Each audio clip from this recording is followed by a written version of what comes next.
بيان إلى الرأي العام.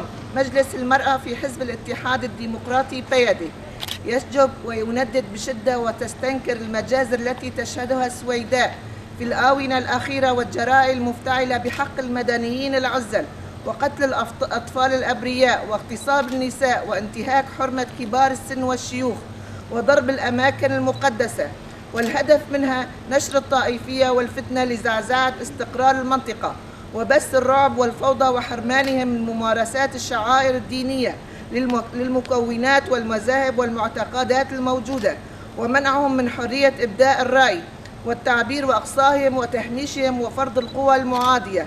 سيطرتهم على الأخوة الدروز لهم تاريخ عريق في سوريا، لذلك يجب منحهم حقوقهم وتحقيق مطالبهم بالعيش بالأمان والحفاظ على خصوصيتهم بغض النظر عن المذاهب والمعتقدات التي يمارسونها والتي هي مطلب حق لهم.